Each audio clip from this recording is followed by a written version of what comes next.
एक healthy donor जो कोई मेडिकेशन नहीं ले रहा है, जो खुद को स्ट्रेस फ्री मान रहा है, जिस दिन वो ब्लड देने जा रहा है, उस डोनर को हम असेस करते हैं ब्लड डोनेशन के लिए।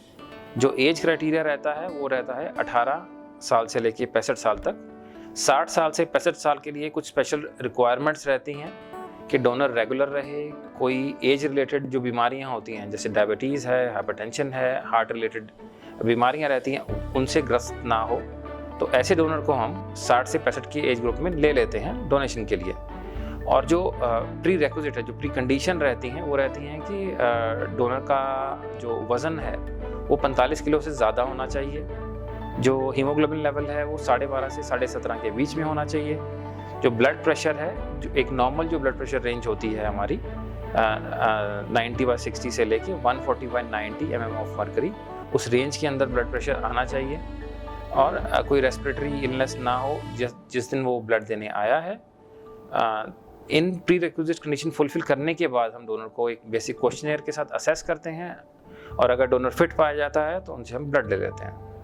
अगर डोनर किसी इन्फेक्शियस डिजीज़ के लिए मेडिकेशन ले रहा है तब हम वेट करते हैं कि जब तक वो इन्फेक्शन है क्लियर आउट ना हो जाए।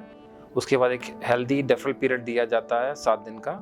उसके बाद डोनर को हम रीअसेस करते हैं कि हम इस डोनर को दोबारा डोनर पूल में ले सकते हैं, नहीं ले सकते हैं। पर हाँ, कुछ बीमारियां हैं जैसे कि हाइपरटेंशन है, डायबिटीज़ है।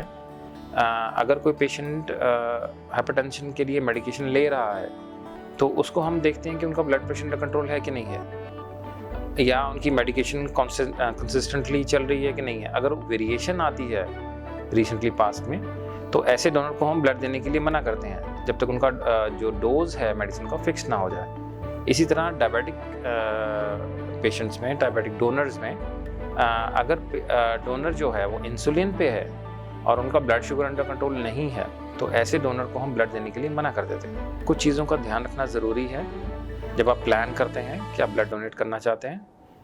ब्लड डोनेशन से एक दिन पहले आप ध्यान रखें कि आप वेल रेस्टेड हों, एक दिन पहले अच्छे से सोएं, रात को बढ़िया से, सुबह नाश्ता करें, और इस चीज़ का ध्यान रखें कि एक दिन पहले वो अल्कोहल ना लें।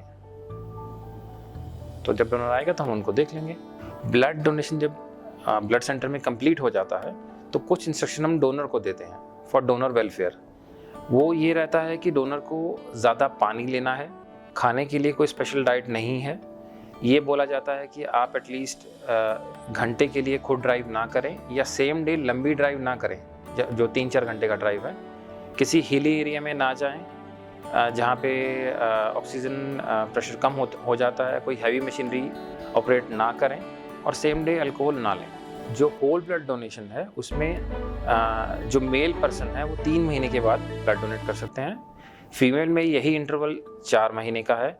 जब भी डोनर दोबारा डोनेशन के लिए आते हैं, जो हमारा सिलेक्शन क्राइटेरिया वो सेम रहता है। उसके अकॉर्डिंगली हम अगेन डोनर को सेम तरीके से असेस करते हैं। अगर वो फिट पाए जाते हैं तब उनको दोबारा लिया जाता है। और जो SDPC है, जो कि कॉमन लैंग्वेज में उनको जंबो पैक कहा जाता है, उसमें डोनर एक डोनेशन देने के बाद, SDPC डोनेशन देने के बाद 3 दिन के बाद दोबारा SDPC दे सकता है, 15 दिन में 2 बार SDPC दे सकता है, और महीने में 4 बार। और मैक्सिमम जो लिमिट है SDPC डोनेशन के लिए वो है 24 बार 1 साल के अंदर। Subscribe to our YouTube channel and press the bell icon to get the latest healthcare updates.